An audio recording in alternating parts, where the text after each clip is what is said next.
para narasumber, pemirsa Kultur TV, dimanapun Anda berada, teman-teman komunitas jurnalis Buleleng yang masih semangat juga ada di areal Gempol 38. Kita lanjutkan diskusi siang ini dengan topik Bandara Buleleng ke Barat ke Birit.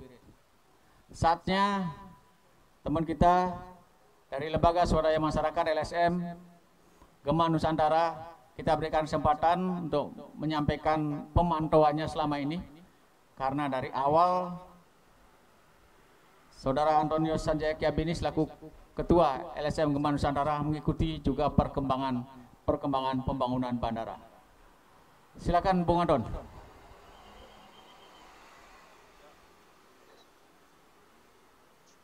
Ya, terima kasih Bung Bilat Maja.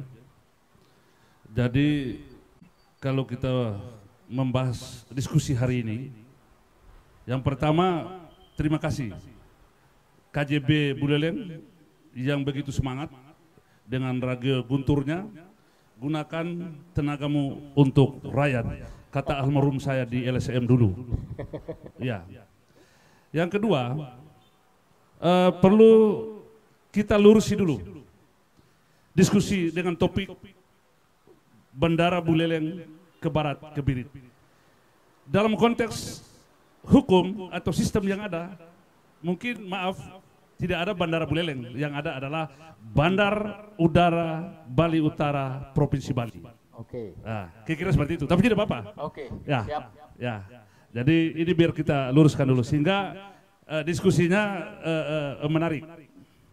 Berbicara tentang Bandar Udara Bali Utara, jadi tadi kita sudah sampaikan permasalahan semua dari beberapa narasumber, Bapak Klien Desa Adat Kubu Tambahan, Bapak Bupati, Dinas Perhubungan, Pak Mekel.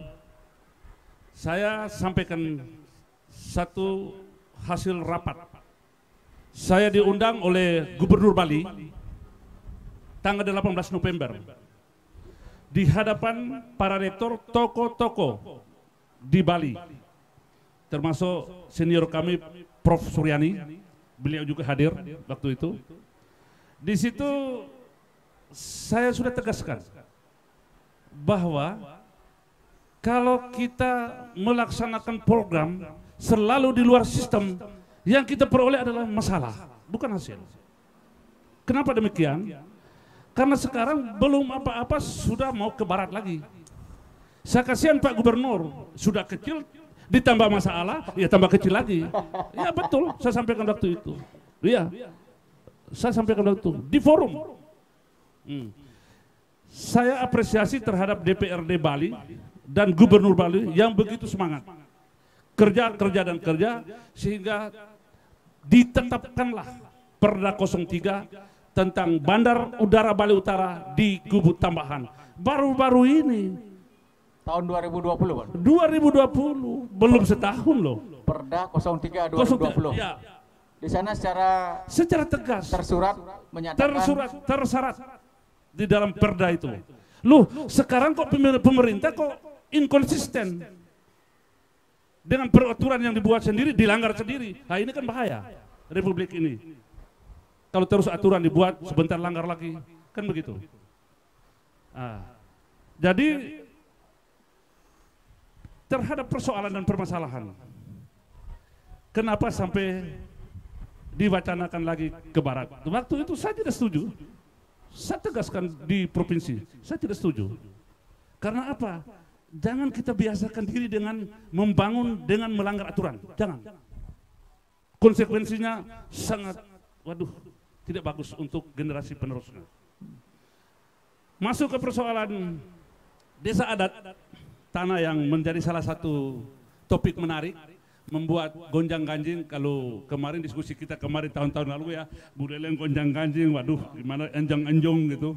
Tapi sekarang ini saya tegaskan bahwa hasil pemantauan kami, dengan pengalaman saya selaku pernah menjadi ketua tim peneliti eksistensi tanah desa adat Lemuki saat itu, saya mungkin nyatakan bahwa dalam konteks pembangunan bandara Bali Utara di Kubu Tambahan, tanah desa adat, 2 pura desa adat Kubu Tambahan saya nyatakan tidak bermasalah. Tidak bermasalah. Tidak bermasalah. Tidak bermasalah. Dalam konteks itu. Karena kalau kita lihat roh dan semangat daripada Perpres ini sudah jelas. Kalau pemerintah tidak sediakan anggaran 1, sekian T untuk pembebasan tanah, ya jangan dong dipaksakan. Karena apa? Saya tegaskan bahwa kami juga dokumen dikirim dari istana. Ya. Karena proposal yang dikirim ke sana ditolak oleh Menteri Keuangan. Sehingga bagaimana mau dapat biaya? Karena pembangunan infrastruktur yang berskala nasional, strategi nasional, itu ada 2. Satu, dibiayai oleh APBN, yang kedua, non-APBN. Itu tegas. Jadi persoalan sekarang ini dibawa ke barat, itu bukan masalah setuju, tidak setuju. Konteksnya dulu, kontennya apa dalam konteks kita bawa ke barat itu. Di sana itu jelas, sudah saya katakan. Tadi Pak Mekel, saya sudah kurang lebih 1 minggu saya interview dengan Pak Mekel sumber kelompok, dengan tokoh-tokoh masyarakat sumber kelompok, saya interview semua. Yang menjadi pokok persoalan di sana adalah tanah yang digarap secara turun-temurun yang belum tidak ada arahnya untuk hak mereka, hak masyarakat di sana. Berikan dulu itu. Masalah bandar bukan tolak, mereka setuju mau bangun apa saja di sana, setuju. Yang penting kepemilikan hak-hak tanahnya yang secara turun-temurun dikelola itu supaya ditetapkan dulu keputusan hukumnya sehingga hak kepemilikan itu sah. Kira-kira begitu. Nah, sehingga kalau kita berbicara di sumber kelompok dengan persoalan, ini ada 2 persoalan. Persoalan sumber kubu tambahan dengan tanah desa adat, persoalan di barat dengan apa? Dengan konservasi. Konservasi dengan investasi ini 2 hal yang prinsip susah didamaikan Pak Tut. Ayo. Coba kalau Pak Tut mau berinvestasi di tempat-tempat konservasi, akan berhadapan dengan NGO lokal, dengan nasional, bahkan dengan internasional. Gitu. Jadi bagaimana dengan kelangsungan hidup satwa-satwa di sana? Yang paling lucu lagi adalah di dalam rekomendasi-rekomendasi yang saya urut, mulai dari perusahaan mana saja yang datang ke Buleleng, di situ sudah ditegaskan bahwa penjelasan dari baik gubernur maupun bupati dijelaskan bahwa bangun bandar udara Kubu Tambahan tidak di lokasi kawasan hutan lindung. Loh, kenapa sekarang kalau mau dibawa ke lokasi hutan lindung? Waduh, ini kan parah. Parah. Itu loh. Jadi ini kita kritisi sehingga jangan sampai pemerintah membangun dengan jangan memaksakan kehendak. Tapi tadi disebutkan kan Bung Anton, kuncinya ada di gubernur. Penetapan lokasi ada di pemerintah provinsi. Bukan, dalam konteks bandara bukan di gubernur. Menteri Perhubungan.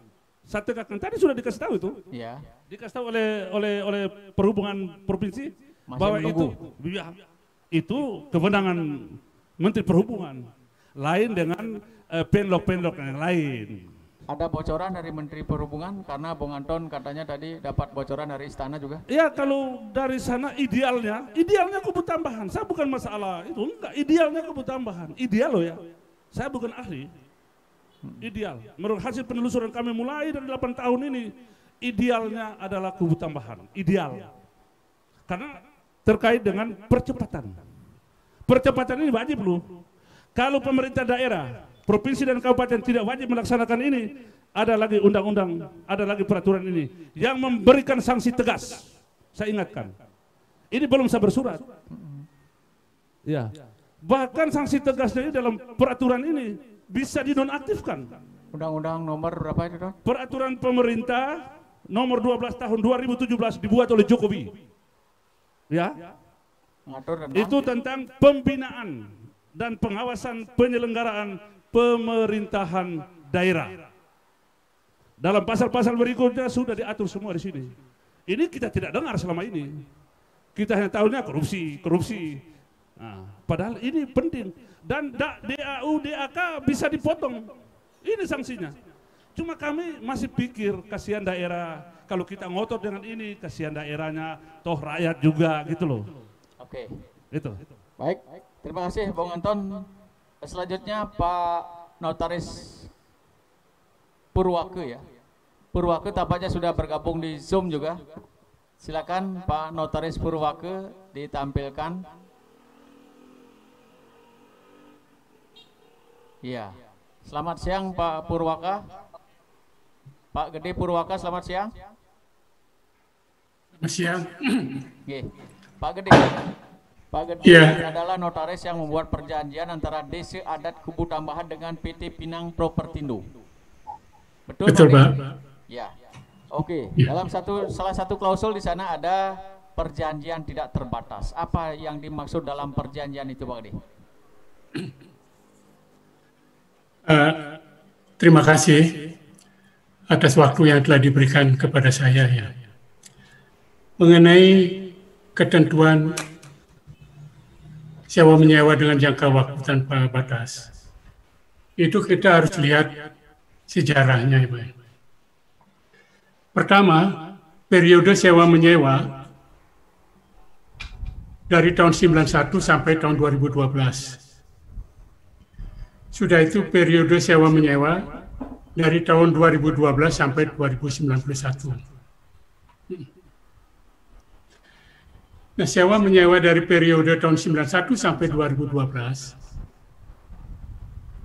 usaha adalah dalam rangka kegiatan kerjasama sewa menyewa dalam rangka agrobisnis.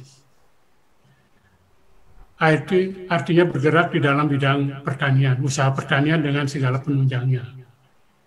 Dan sistem pembangunan properti adalah BOT. Artinya BOT, properti yang ada di atas tanah sewa menjadi milik dari desa adat. Sehingga dengan demikian, jangka waktu menjadi terbatas. Jadi waktu sewa, jangka waktunya adalah 30 tahun dan dapat diperpanjang. Jadi setelah jangka waktu sewa menyewa selesai, maka bangunan properti menjadi milik desa adat.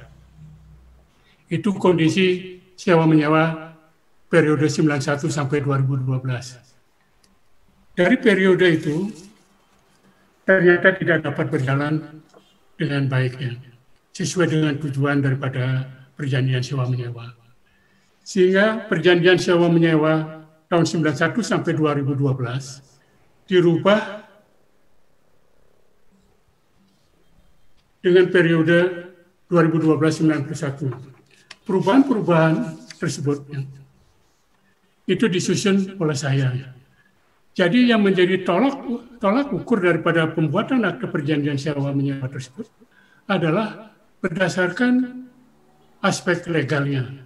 Jadi saya membuat akte perjanjian sewa menyewa adalah dengan semua melihat aspek legalnya. Pertama, kita lihat hal-hal yang diatur di dalam akte perjanjian sewa menyewa. Tujuan usaha adalah agrowisata. Jadi pembangunan dengan segala pembangunan fasilitas penunjangnya. Untuk membuat akte perjanjian tersebut, dasar hukum yang saya pakai adalah pasal 44 Undang-Undang Pokok Agraria, yaitu perjanjian sewa menyewa tanah untuk kegiatan pembangunan dengan melakukan pembayaran tertentu. Di dalam Undang-Undang Pokok Agraria tidak diatur secara jelas bagaimana ketentuan-ketentuan yang harus diikuti di dalam pembuatan akte perjanjian sewa menyewa. Tetapi kita harus pakai acuan kepada Kitab Undang-Undang Hukum Perdata, yaitu adanya kesepakatan dari pihak Desa Adat Kubu Tambahan dan PT Pinang Propertindo dan pasal-pasal yang menunjang yang diatur di dalam Undang-Undang Pokok Agraria dan Undang-Undang Pertanahan lainnya. Di dalam akte perjanjian diatur mengenai sistem pembangunan properti adalah non-BOT. Artinya properti yang dibangun di atas tanah sewa adalah tetap menjadi milik PT Pinang Propertindo. Nah, ini diatur di dalam pasal 32 PP nomor 40 tahun 96. Jadi ketentuannya memang demikian. Terus kedua, Desa Adat Kubu Tambahan memberi izin kepada PT Pinang untuk mohon sertifikat hak guna bangunan. Itu diatur di dalam pasal 35 sampai dengan pasal 40 Undang-Undang Pokok Agraria. Dan pasal 19 sampai dengan pasal 38 PP 40 1996. Itu dasar hukum daripada pemberian SHGB di atas tanah sewa. Terus ada ketentuan PT Pinang dapat menjual properti SHGB tersebut kepada pihak lain. Jadi PT Pinang berhak menjual SHGB tersebut dan properti yang ada. Ini diatur di dalam pasal 35 ayat 3 UU PA, Undang-Undang Pokok Agraria. Itu diatur kewenangan daripada PT Pinang untuk menjual properti yang ada di atas tanah sewa tersebut. Dan juga diatur pada pasal 32 PP 40 tahun 1996. Itu untuk klausul untuk bisa menjual. Dan juga klausul PT Pinang dapat menjaminkan dan membebani hak tanggungan. Tanpa seizin daripada Desa Adat Kubu Tambahan. Itu sudah merupakan kewenangan yang diatur di dalam undang-undang. Untuk menjaminkan, diatur di dalam pasal 39 Undang-Undang Pokok Agraria. Dan juga diatur di dalam pasal 32 PP 40 1996.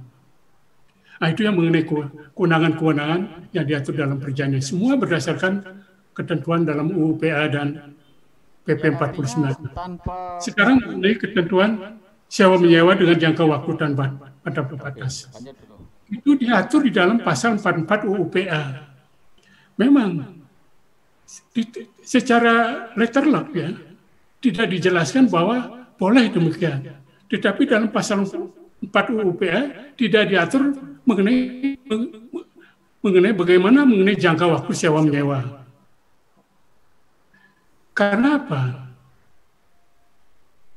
Properti yang ada di atas tanah sewa tersebut, jangka waktunya kita tahu ya, semua tahu bahwa properti yang kita miliki baik oleh perorangan maupun perusahaan, jangka waktunya kepemilikannya adalah tanpa batas.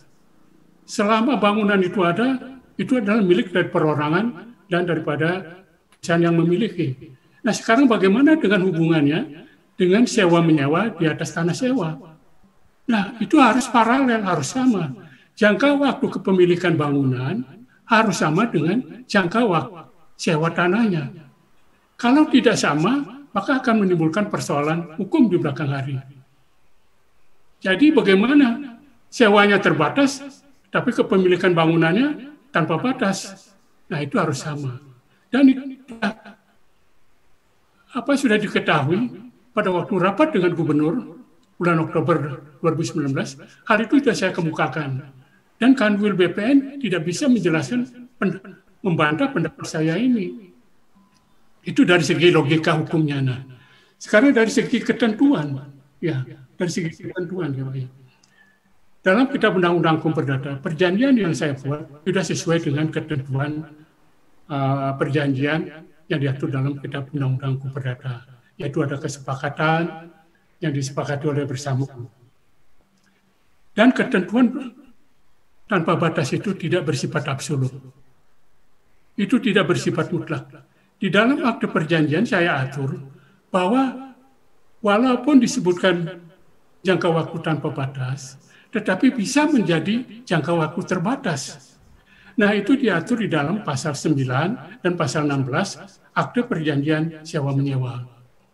Di dalam pasal 9 disebutkan bahwa apabila tanah itu diterlantarkan, yaitu belum dibangun sesuai dengan tujuan daripada perjanjian sewa menyewa, maka Desa Adat Kubu Tambahan menolak untuk memperpanjang perjanjian sewa menyewa itu. Sekarang kan berlaku sampai tahun 2091. Setelah 2091, Desa Adat menolak.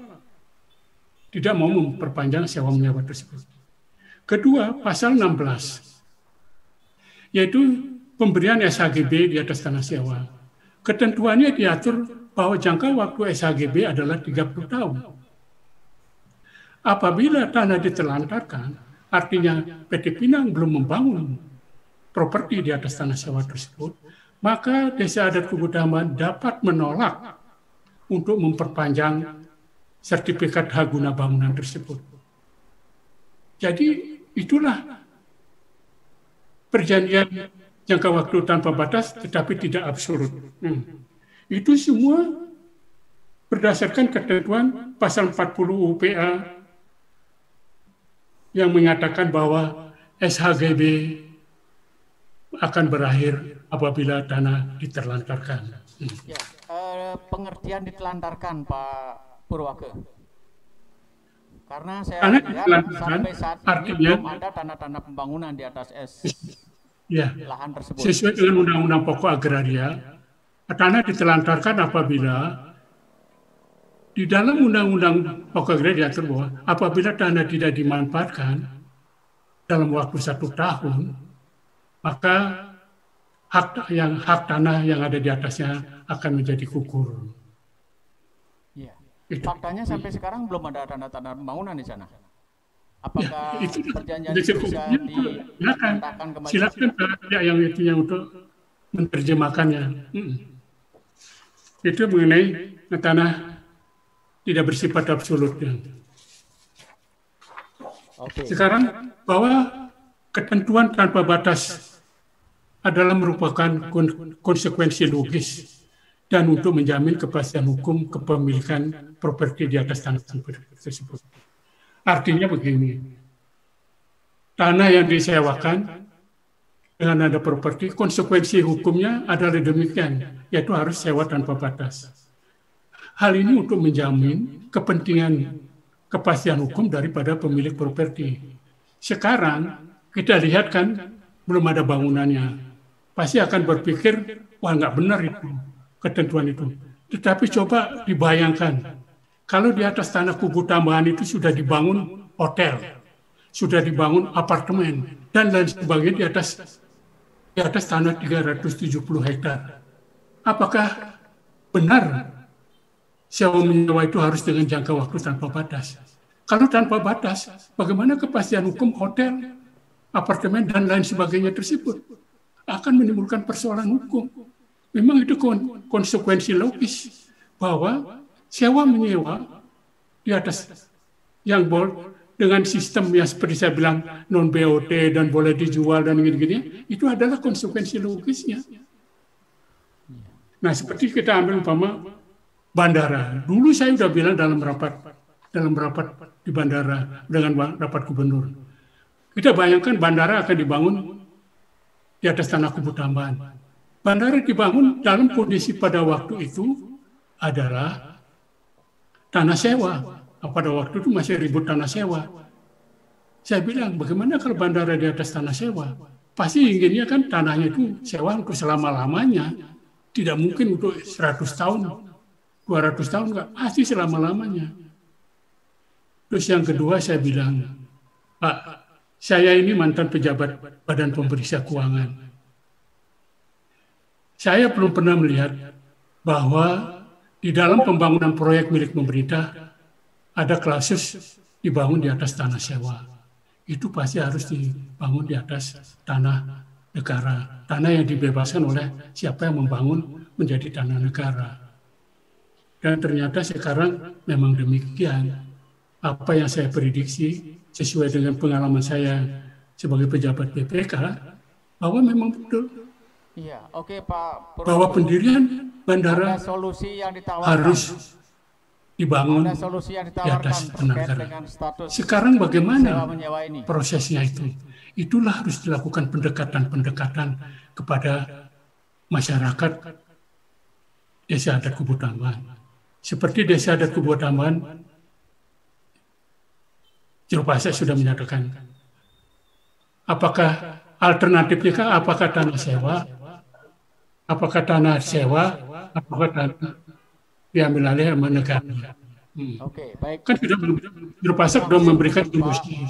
Gede Purwake sudah memberikan penjelasan panjang lebar terkait dengan isi dari perjanjian antara Desa Adat Kubu Tambahan dengan PT Pinang Propertindo, baik terhadap jangka waktu tanpa batas, kemudian tanah terlantar. Faktanya sampai saat ini tidak ada bangunan yang dibangun. Benar demikian Pak Juru Pasek Ketut Warkadi?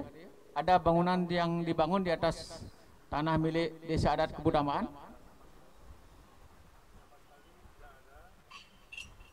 Jadi sampai saat ini tidak ada aktivitas maupun bangunan yang dibangun oleh PT Pinang.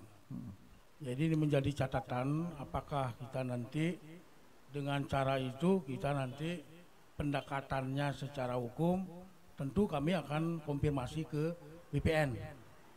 Sebab persoalan ini kan kita harus perdata, menyangkut persoalan perdata, sehingga ketika ada solusi dalam rangka menyelesaikan persoalan ini dengan tanpa ada aktivitas maupun bangunan, tadi sudah disampaikan oleh Pak Gede Purwake, yaitu berarti tugas kami untuk nanti menelusuri bagaimana upaya kita untuk paling tidak mengakhiri di dalam proses yang selama ini memang masih dikuasai oleh PT Pinang Propertindo. Ya.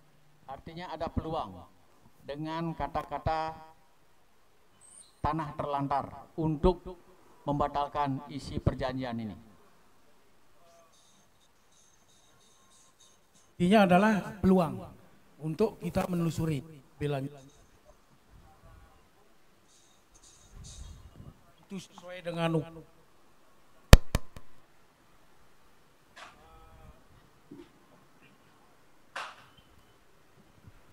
baik, itu nanti kita akan telusuri Pak, sesuai dengan apa yang telah disampaikan. Kita ingin bagaimana proses ini berjalan dengan damai, aman, tidak menimbulkan karena tidak ada wan prestasi dan lain sebagainya. Saya kira itu yang perlu sampaikan. Ya.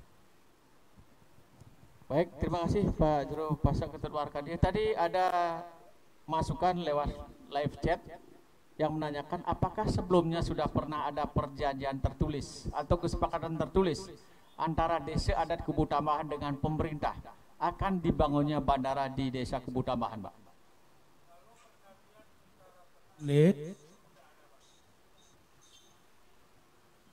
Perjanjian secara tertulis tidak ada, tapi yang ada itu kan surat kuasa untuk menyelesaikan persoalan dengan pihak ketiga. Itu kami memberikan kuasa kepada pemerintah provinsi dan kabupaten untuk menyelesaikan.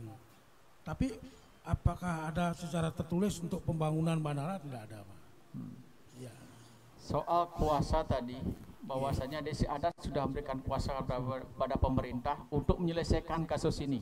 Ada perkembangan terkini Pak terkait dengan pemberian kuasa tersebut, langkah-langkah atau upaya-upaya hukum perdata yang sudah dilakukan oleh pemerintah provinsi? Ini yang perlu kami mohonkan kepada yang terhormat Bapak Gubernur.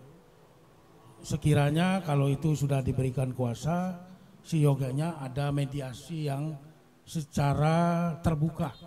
Bagaimana kita, apakah diikuti oleh media dan lain sebagainya. Ya, selama ini tidak ada, Pak. Tidak ada, masih ada. Jadi sifatnya tertutup dan di satu sisi bahwa informasi sudah ada informasi yang seperti tadi itu lah. Jadi ada jaminan bank 1,4 triliun, ya saya juga tidak pernah tahu itu bagaimana, apa di mana bank mana, termasuk berapa nilai kredit, karena memang tidak mau tahu saya. Tidak urusan saya. Saya udah tahu lah, jadi itu urusan saya. Pak Jero, pertanyaan terakhir. Apa sesungguhnya yang diinginkan oleh Juru Pasek Ketut Warkadi terkait dengan polemik yang terjadi ini?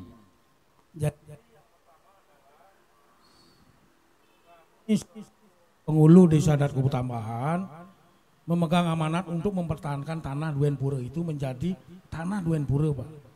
Kalau pemanfaatannya untuk bandara silakan, Pak. Dan itu kami sudah welcome, dan itu berdasarkan keputusan Paruman sudah ada, Pak. Silakan, sudah ada keputusan Paruman untuk memanfaatkan sertifikat 1 sampai 61 sertifikat itu sudah diserahkan pemanfaatannya. Pemanfaatannya bukan artinya berubah status. Bukan merubah status. Silakan dipakai, Pak. Tetapi ketika berbicara masalah lahan ini sampai sekarang belum ada mediasi. Apakah itu dimanfaatkan atau bagaimana? Ini yang sama sekali belum. Jadi tiba-tiba langsung ke barat. Oh, langsung ke barat Biren. Mohon maaf ini. Oke, baik. Terima kasih Pak Jero Pasek Ketut Warkadi. Tampaknya PT Bibu sudah bergabung di live sound. Pak Mangku, bagaimana kabarnya Pak Mangku? Pak Made Mangku dari PT Bibu, silakan. Beberapa waktu lalu Pak Mangku bersama PT Bibu dan Kinesis Kanadanya sudah melakukan ngulang pekelem di perairan atau di laut Kubu Tambahan untuk membangun bandara. Tapi sampai sekarang hilang entah kemana Pak Mangkunya. Silakan Pak Mangku.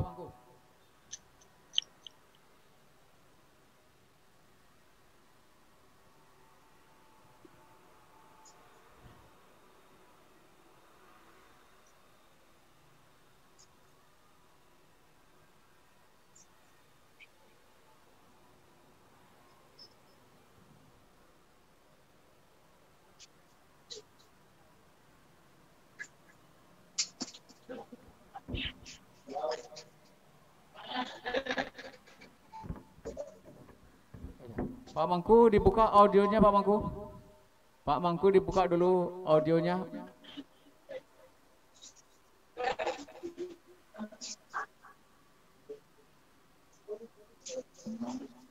Satu, cek satu. Sudah Pak Mangku dibuka audionya. Sudah ya? Oke, lanjut Pak Mangku. Buka audionya. Sudah ya? Sudah. Silakan Pak Mangku. Halo? Sudah, halo. Silakan. Oke, siap. Ya. Jadi saya terima kasih atas waktu yang diberikan kepada kami di Bibu.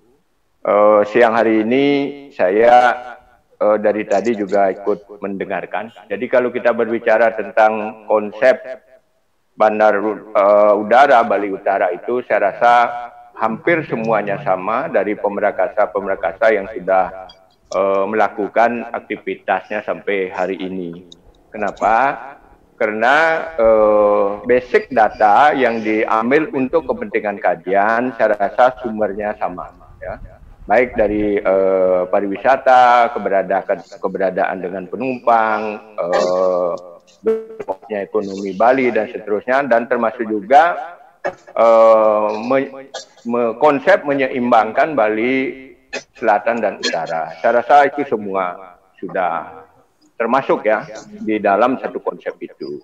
Tetapi Bibu sendiri itu pasti bergeraknya di atas rel hukum atau perundang-undangan yang berlaku, termasuk juga peraturan-peraturan yang telah ditetapkan baik oleh pemerintah kabupaten, dalam hal ini RT RWK, maupun RT RWP provinsinya yang baru beberapa bulan terakhir ini revisi peraturan pemerintah daerah provinsi disahkan kembali setelah direview.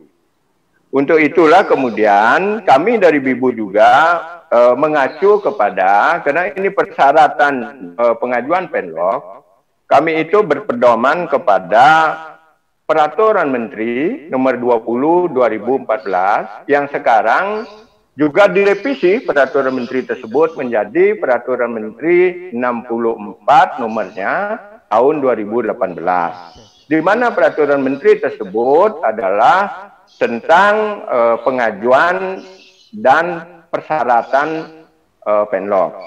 Untuk itulah kami di Bibu ini tidak mau lepas dari hal tersebut. Untuk itu kami sendiri kan sudah tidak lagi berada di tataran urusan di daerah lagi, karena kajian kami seluruhnya sesuai dengan PM 20 2014 dan PM 64 2018 itu seluruhnya sudah lengkap menurut pusat ya, menurut Kementerian Perhubungan. Untuk itu sekarang semua data yang menyangkut tentang keberadaan PT Bibunya sendiri itu seluruhnya sudah ada di pusat.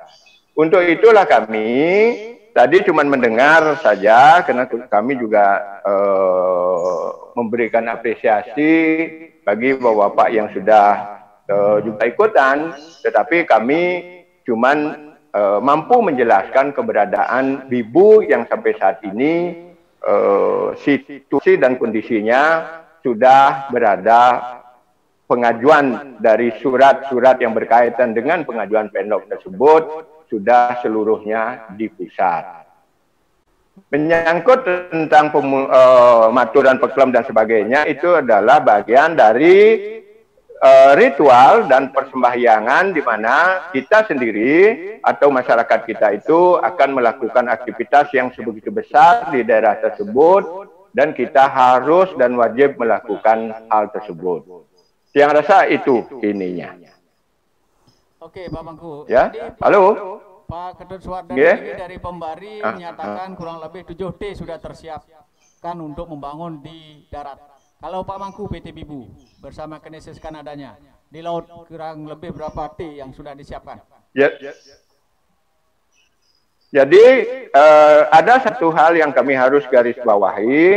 Selama ini kan selalu ada pemikiran yang seolah-olah Bibu sendiri itu dikotomi antara laut dan darat.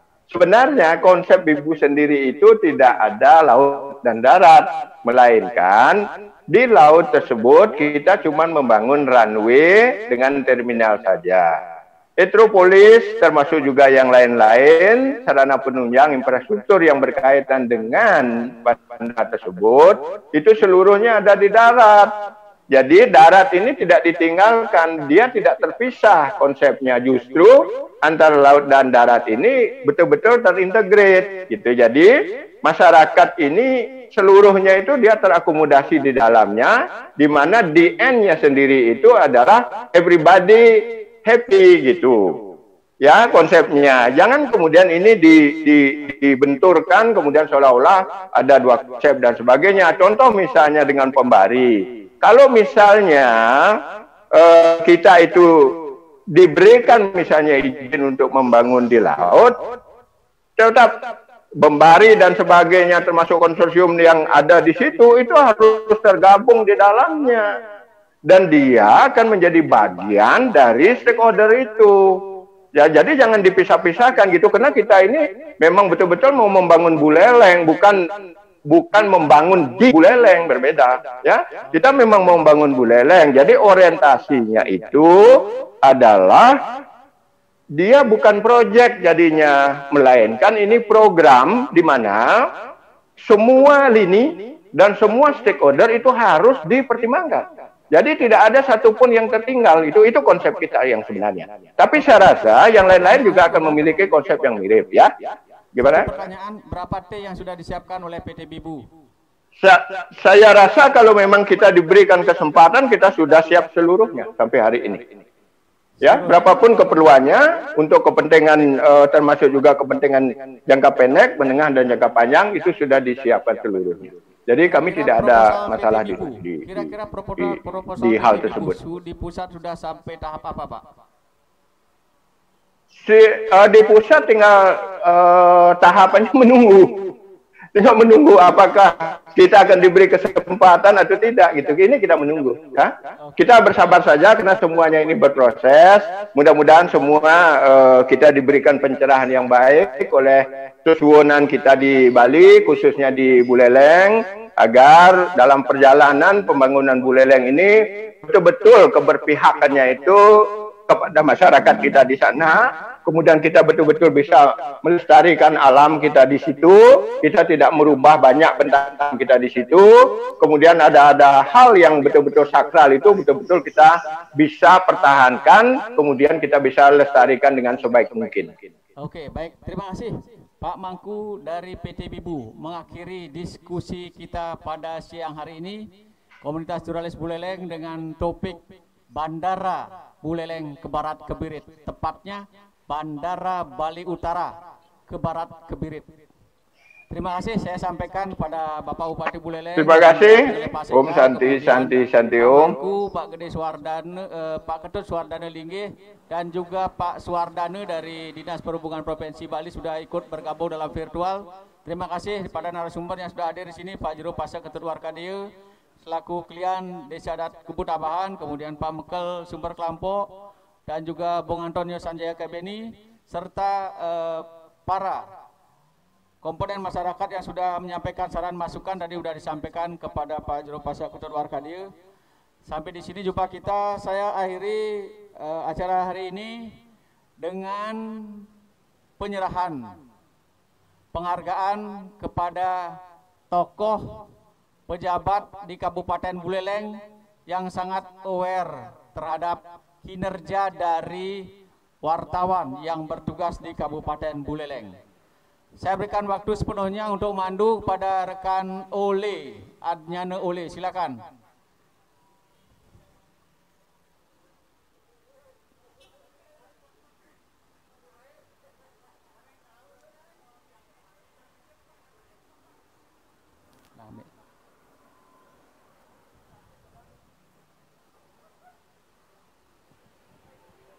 Terima kasih. Ini sepertinya biar saya dapat tugas saja, padahal hanya untuk mengumumkan. Tradisi untuk memberikan penghargaan kepada tokoh, baik itu pejabat birokrat maupun pejabat di lembaga-lembaga lainnya, ini patut kita pertahankan dan patut kita lanjutkan terus-menerus. Bukan menjadi tolak ukur, bukan menjadi bahwa satu pejabat harus seperti ini biar dapat penghargaan, bukan seperti itu. Ini adalah bentuk penghargaan yang memberikan apresiasi dan niat baik kami agar hubungan antar wartawan dan narasumber dengan narasumber, wartawan dengan wartawan selalu baik. Tentu saja kriteria yang kami susun di sini adalah sangat subjektif, artinya hanya wartawan yang tahu. Bukan kriteria prestasi, artinya bukan penghargaan, banyak-banyak dapat penghargaan dari pemerintah atau dari pimpinan, karena ada pejabat yang secara umum, kriteria umum misalnya, tidak pernah dapat penghargaan, tidak dapat apresiasi dari atasannya gitu, tapi wartawan memberikan apresiasi. Itu ada hubungan-hubungan yang selama ini kadang-kadang luput kita perhatikan. Untuk tahun ini, Untuk tahun ini kami memberikan penghargaan kepada Bapak Kepala Bagian Protokol dan Komunikasi Pimpinan yang dulu disebut yang biasa sampai sekarang disebut Kabag Humas. Dan tampaknya ini sejarah, karena sebelumnya nggak pernah wartawan memberikan penghargaan kepada Kabag Humas gitu. Karena memang sudah seharusnya berhubungan dengan wartawan gitu. Artinya ada beberapa mantan Kabag Humas atau setelah dia menjabat di tempat lain baru kita berikan penghargaan. Artinya ini istimewa gitu kan. Sudah tugasnya berhubungan dengan wartawan dan diberikan penilaian lebih lagi. Oke, silakan Pak Kabag.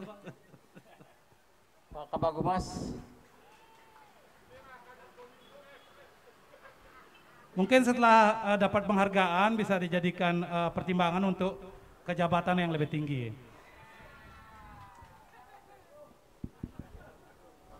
Kesan.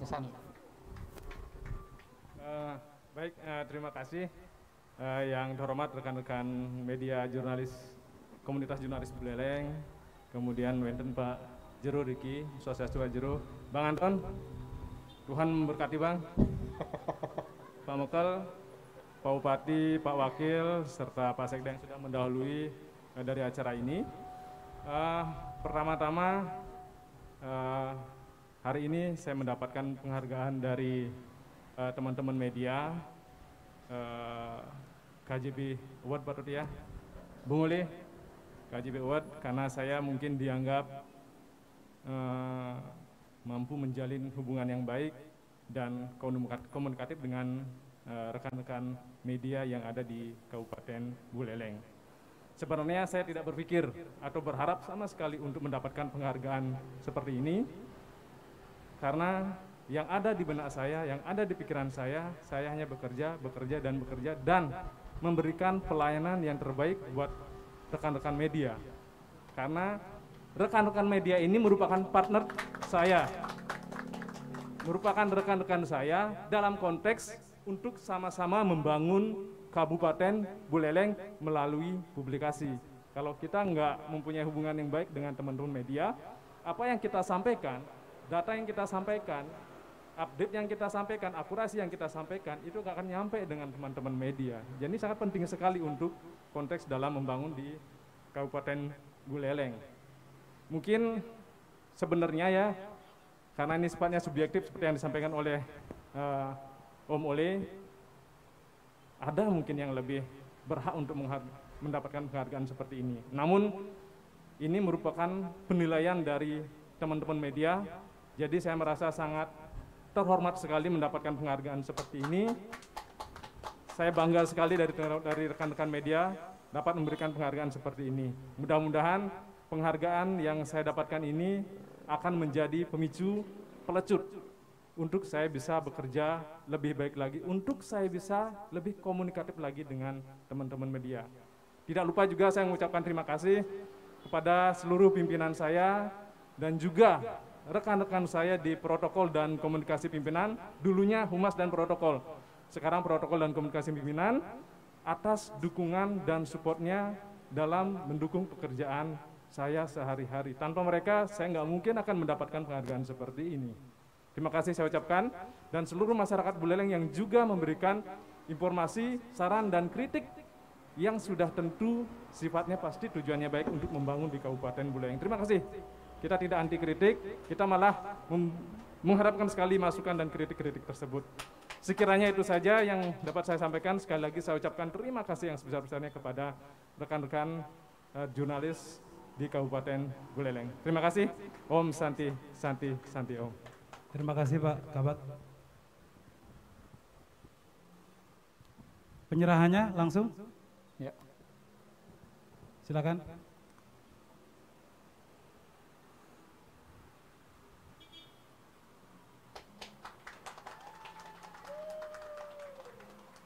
Pak Kabak ke jeruk. Selamat Pak Kabak. Baik, dengan diserahkannya piagam Komunitas Jurnalis Award tahun 2020 kepada Bapak Ketut Suarmawan, Kabak Humas Prokom Kabupaten Buleleng, berakhir juga acara hari ini, diskusi akhir tahun Komunitas Jurnalis Buleleng bertajuk Bandara Buleleng ke Barat ke Birit. Dari diskusi ini muncul setitik harapan disampaikan oleh Pak Purwake tadi, pembuat akte perjanjian antara Desa Adat Kubu Tambahan dengan PT Pinang Propertindo. Ada istilah tanah terlantar yang bisa diajukan ke ranah hukum oleh Pak Jero Pasek Ketut Warkadi bersama masyarakat Kubu Tambahan. Mudah-mudahan acara ini bermanfaat bagi masyarakat Buleleng, setidaknya mengingatkan bahwasanya bandar udara Bali Utara yang baru akan dibangun di Kubu Tambahan. Mudah-mudahan di tahun 2021 ini kata akan bisa dihapus tebal-tebal. Bandara Bali Utara dibangun di Buleleng. Terima kasih. Saya sampaikan pada seluruh narasumber, pada teman-teman komunitas jurnalis Buleleng yang sangat aktif memberikan saran masukan sehingga acara ini bisa berlangsung dengan lancar. Demikian halnya dengan kerabat kerja, teman-teman yang sudah menyiarkan secara langsung Radio Guntur, Labarong, Singaraja FM dan RRI Singaraja. Sampai di sini jumpa kita jumpa tahun mendatang.